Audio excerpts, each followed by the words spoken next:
137 metros de comprimento, 23 metros de largura, 3 andares completos.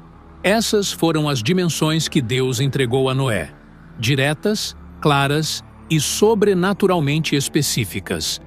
A ordem divina não deixava espaço para dúvidas. Faze para ti uma arca. E diante dessa voz, começava uma das maiores obras já realizadas por mãos humanas. A Bíblia revela o tamanho da arca, o material e o propósito. Mas para transformar essa ordem em madeira, vigas e estrutura, Noé precisou enfrentar desafios gigantescos. Desafios que o texto não detalha, mas que qualquer construtor da época entenderia. E tudo começa pelo que muitos ignoram: o terreno. Uma estrutura com 137 metros de comprimento não pode ser erguida em qualquer lugar.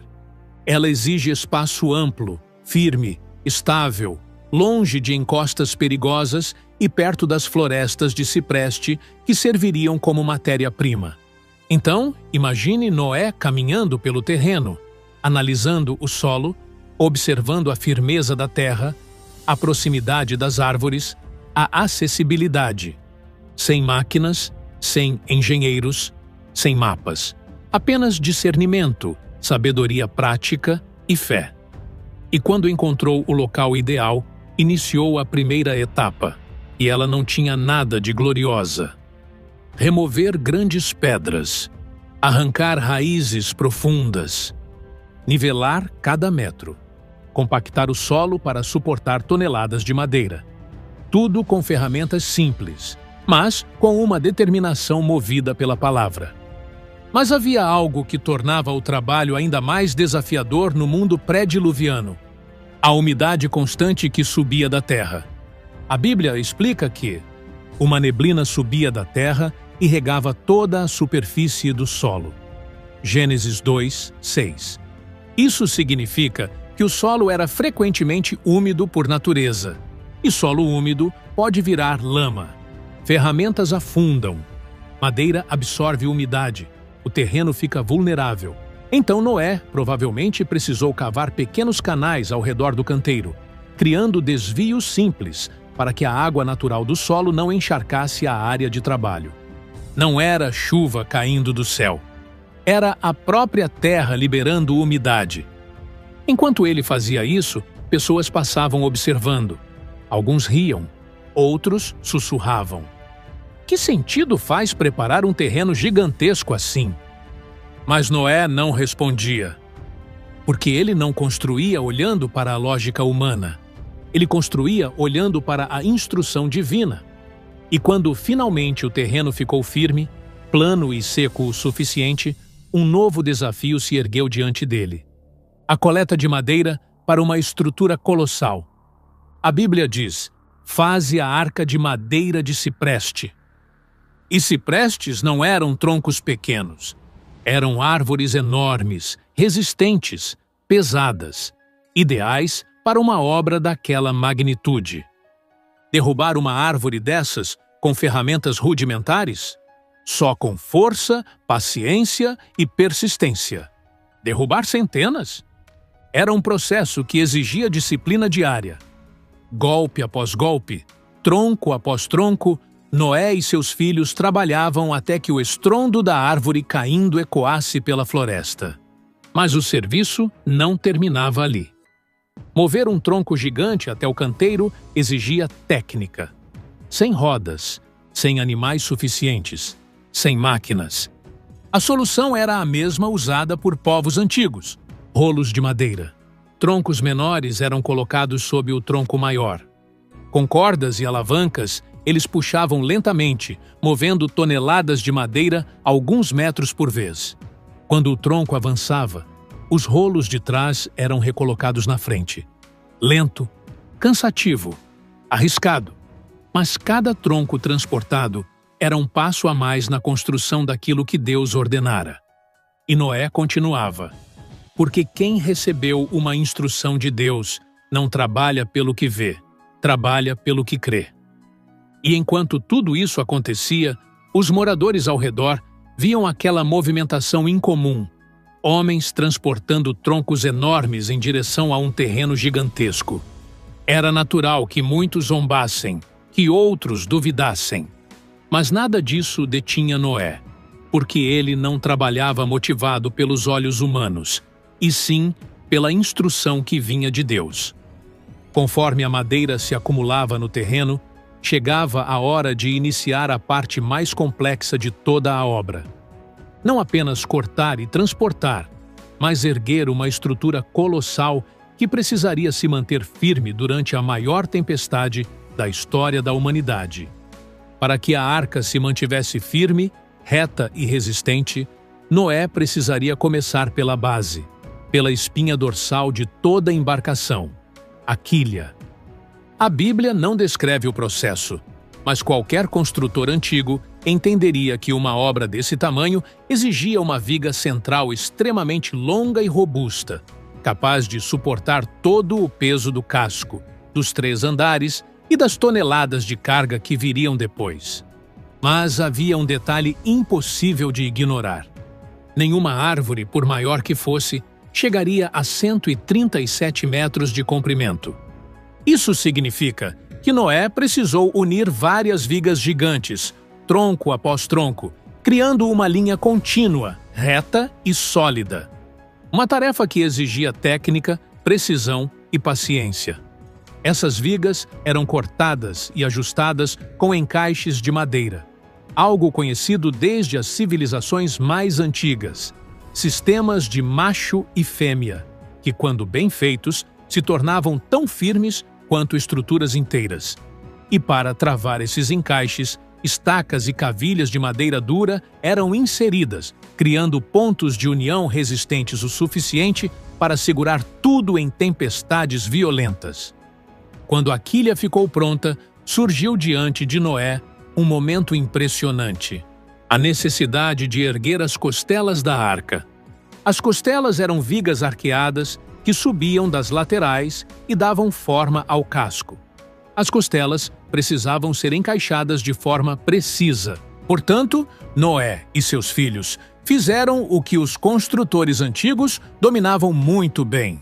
Criaram encaixes sob medida, cuidadosamente talhados, que permitiam que as vigas se inclinassem e se arqueassem naturalmente ao serem fixadas na quilha. E conforme essas costelas iam se erguendo ao lado da quilha, a forma da arca começava, enfim, a surgir diante dos olhos. Agora imagine a cena: vigas enormes, pesadas, sendo levantadas por alavancas, cordas grossas e pura força humana. Noé e seus filhos puxando, ajustando, corrigindo ângulos, observando cada centímetro. Porque se uma costela ficasse inclinada demais, toda a estrutura perderia equilíbrio. Por isso, provavelmente, usavam cordas esticadas de ponta a ponta como linhas de orientação. Usavam pedras como prumos para garantir verticalidade. E repetiam o processo dezenas de vezes. Quando o esqueleto da arca começou a tomar forma, a vista devia ser impressionante. Uma gigantesca estrutura de madeira surgindo onde nunca existira mar. Do tamanho de um prédio moderno, mas feito apenas com ferramentas simples e mãos humanas. E então chegava um momento decisivo: selar a arca. Porque uma estrutura bonita não basta. Ela precisava ser impermeável. E Deus foi direto sobre isso. Betumarás a arca por dentro e por fora. Esse detalhe é profundo. O betume, uma resina derivada da terra, precisava ser fervido, espessado e aplicado ainda quente, criando uma película dura e resistente. Mas aplicar apenas por fora não seria suficiente. A madeira, com o tempo, absorve umidade, e qualquer infiltração poderia destruir tudo. Então Noé e seus filhos passaram dias, talvez semanas, cobrindo cada rachadura, cada junta, cada fenda, tanto no interior quanto no exterior. Cada camada precisava secar antes de receber outra, e qualquer falha poderia comprometer todo o projeto.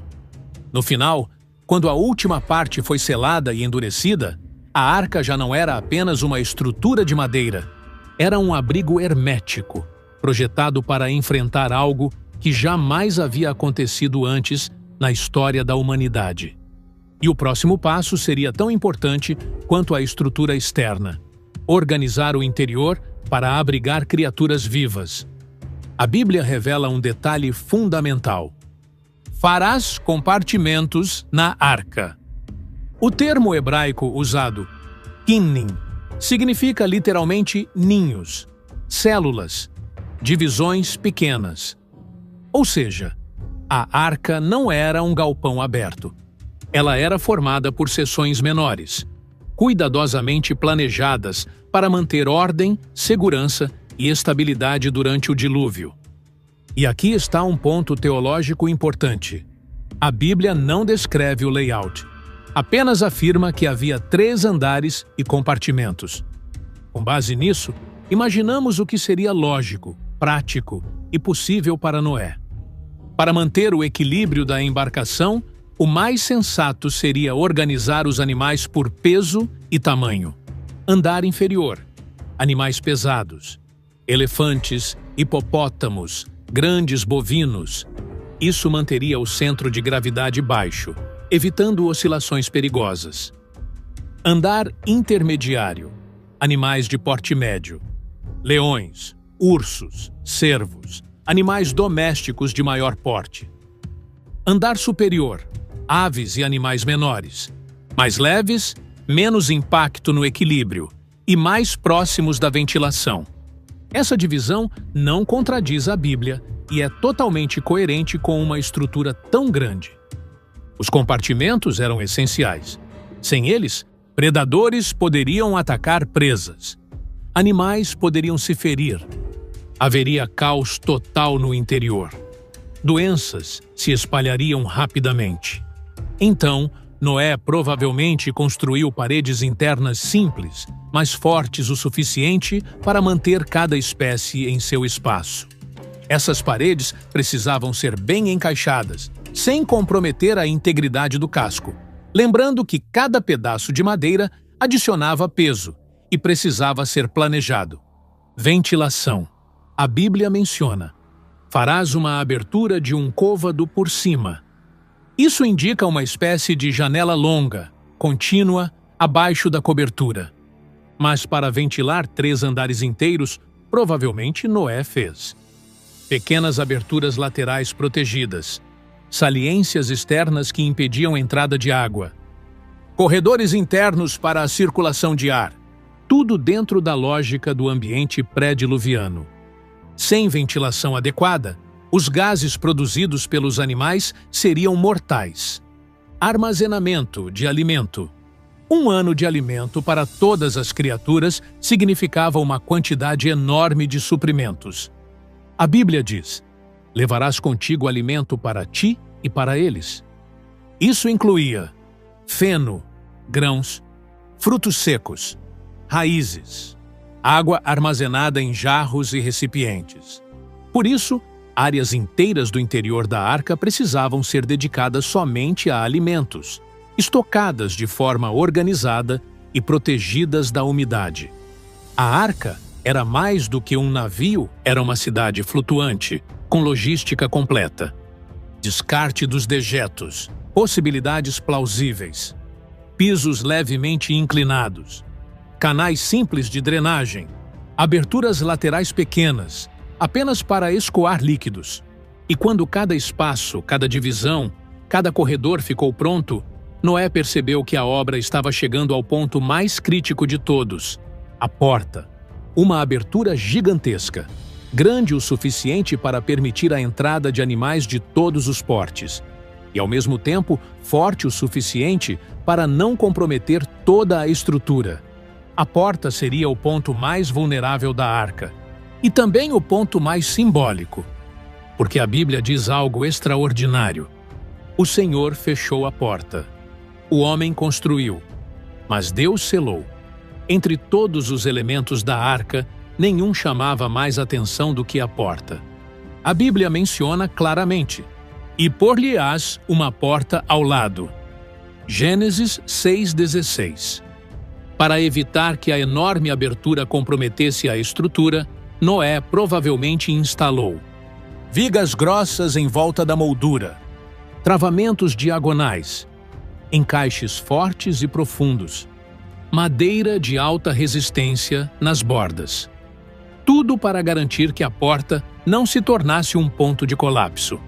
E lembre-se, Noé não tinha metal suficiente para criar dobradiças enormes como as modernas. Então, o sistema mais plausível seria um pivô vertical, um grande eixo de madeira reforçada no lado da porta, permitindo que ela girasse com força, mas com funcionamento estável. Aqui está um ponto teológico precioso.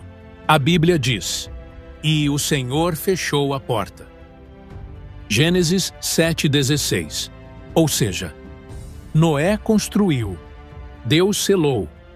Antes que os animais chegassem, Noé certamente andou pelo interior da arca, testando vigas, verificando se o betume endureceu por completo, checando rachaduras, reforçando costelas, avaliando o peso das provisões já carregadas, ouvindo os sons da madeira comprimida. Em grandes estruturas de madeira, ela fala, range, estala, se acomoda. E Noé, com experiência adquirida ao longo dos anos de construção, saberia identificar se algo estava errado. E então, algo sobrenatural aconteceu. A Bíblia é explícita. Os animais vieram até Noé. Eles não foram capturados, não foram conduzidos à força, não chegaram aleatoriamente. Eles vieram. Parecia um movimento orquestrado, como se uma mão invisível estivesse guiando cada espécie.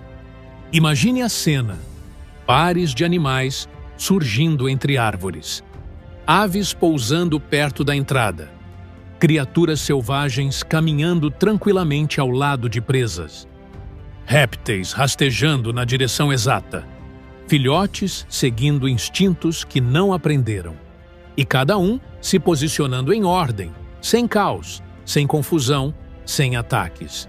Era o selo de que aquilo não era apenas um projeto humano. Era um ato divino acontecendo diante dos olhos da família de Noé. Quando todos entraram, animais, aves, répteis, Noé, sua esposa, seus 3 filhos e suas noras entraram também. 8 pessoas. E então, a obra estava concluída. A fé tinha sido obedecida. E agora começava a parte mais desafiadora. Como Noé e sua família sobreviveram dentro da arca durante os dias do dilúvio? Com a porta fechada pela própria mão de Deus, um silêncio diferente tomou conta da arca. Do lado de fora, o mundo seguia como se nada tivesse acontecido. Do lado de dentro, tudo estava pronto.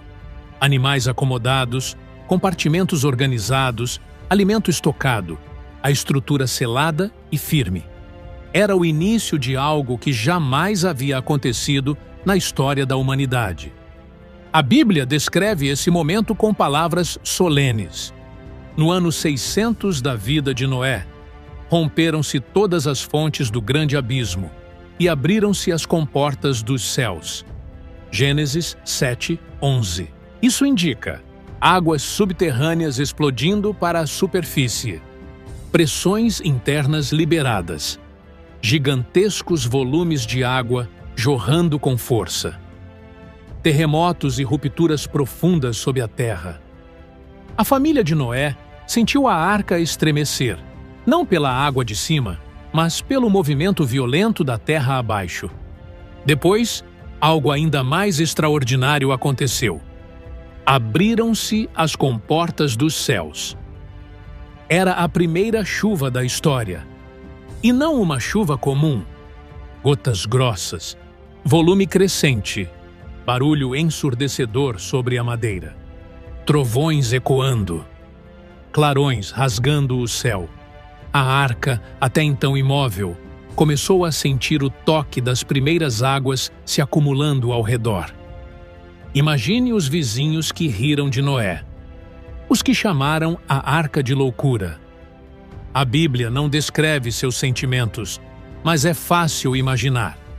Gritos pela chuva desconhecida, espanto pelas águas subindo rapidamente, pessoas correndo sem entender, pânico diante daquilo que nunca tinha acontecido. A fé que antes parecia loucura, agora se tornava o único refúgio.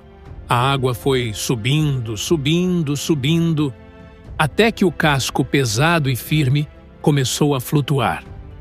Para Noé e sua família, isso devia ser uma sensação indescritível. A madeira rangendo, o chão vibrando, o balanço inicial, o som da água batendo na lateral. A arca se desprendendo da terra pela primeira vez. Aquela embarcação, construída durante décadas, finalmente cumpria seu propósito. A arca não era guiada por velas, remos ou lemes. Ela não precisava disso. Ela estava nas mãos de Deus. A Bíblia descreve: as águas prevaleceram e cresceram grandemente sobre a terra. Gênesis 7:19. Isso significa montanhas desaparecendo, cidades submersas, árvores arrancadas, a vida antiga sendo apagada diante dos olhos da família de Noé. Do lado de dentro, a arca parecia um mundo próprio. Lá fora, tudo morria. Lá dentro, Deus preservava a vida. O contraste era absoluto. Quanto tempo durou a chuva? O som da chuva cessou após 40 dias, mas o dilúvio estava longe de acabar. A Bíblia descreve: as águas prevaleceram sobre a terra 150 dias. Gênesis 7:24. Mesmo sem chuva, as águas continuavam subindo e se movendo, cobrindo montanhas, planícies, vales e tudo o que existia antes. Dentro da arca, o tempo parecia imóvel. Havia trabalho todos os dias. Alimentar os animais, limpar os compartimentos, verificar as vigas, reforçar encaixes, monitorar a estabilidade, orar, esperar. E então, após longos meses de espera, a narrativa bíblica revela um momento decisivo. E lembrou-se Deus de Noé. Gênesis 8:1. A Bíblia diz que Deus enviou um vento sobre a terra e as águas começaram a baixar. Lentamente, dia após dia, o nível começou a diminuir. Até que a arca repousou sobre os montes de Ararat. Gênesis 8:4. Após meses de escuridão parcial, Noé abriu a janela superior. Pela primeira vez desde o início do dilúvio, ar fresco entrou com força. Luz natural encheu o interior da arca. Mas ele ainda não tinha como saber se a terra estava pronta. Então, tomou uma decisão lógica e sábia. Soltou um corvo. Depois, soltou uma pomba. A pomba voltou, pois não encontrou pouso. O mundo ainda estava em águas. Uma semana depois, Noé tentou de novo. A pomba retornou, mas desta vez carregava uma folha de oliveira. Era o primeiro sinal de recomeço. Outra semana se passou. Noé soltou a pomba pela terceira vez, e ela não voltou. A terra finalmente começava a se tornar habitável novamente. Depois de mais de um ano dentro da arca, Deus falou novamente: sai da arca tu, e tua mulher, e teus filhos, e as mulheres de teus filhos contigo. Gênesis 8:16. E Noé obedeceu. A porta, aquela mesma que Deus havia fechado, agora era aberta. Uma luz intensa invadiu o interior. Os animais começaram a sair, espécie por espécie, seguindo seus instintos, dispersando-se pela nova terra. A família inteira pisou no solo firme pela primeira vez em muitos meses. O cheiro de terra molhada, o ar puro, o silêncio profundo. Tudo era novo. Nada do mundo antigo tinha sobrevivido. Mas a graça de Deus preservou vida suficiente para um recomeço. Assim que deixou a arca, Noé fez algo simbólico, poderoso, memorável. Ergueu um altar ao Senhor. Ali, entre rochas, lama seca e o início de uma paisagem restaurada, Noé ofereceu um sacrifício. A Bíblia descreve que Deus se agradou do cheiro suave, e fez uma promessa: nunca mais destruirei toda a vida com águas. E então colocou um sinal visível no céu, o arco-íris, uma aliança eterna, lembrando a humanidade de que, mesmo em juízo, Deus preserva um remanescente, sustenta a vida e abre um caminho de fé. Com o dilúvio encerrado, a arca havia cumprido seu propósito. Agora começava um novo capítulo. Noé e sua família repovoariam a terra. As nações surgiriam a partir dos filhos de Noé. O mundo ganharia novos ciclos, estações e limites estabelecidos por Deus. A história da redenção seguiria adiante. Daquela embarcação nasceria toda a humanidade pós-diluviana. E a arca, símbolo de obediência, fé e salvação, permaneceu como testemunho de que Deus sempre resgata aqueles que confiam na sua voz. Se você chegou até aqui, já percebeu. A arca não foi apenas um barco. Foi um ato de fé colocado em madeira. Foi a salvação preservada em 3 andares. Foi a resposta divina ao pecado e, ao mesmo tempo, a prova do amor de Deus pela vida. Mas a história de Noé não termina na arca. Existe muito mais sobre o recomeço da humanidade, a nova aliança, as gerações que vieram depois. E como tudo isso se conecta ao plano maior de Deus. Clique agora no vídeo ao lado para descobrir o que aconteceu depois do dilúvio e como isso moldou toda a história bíblica.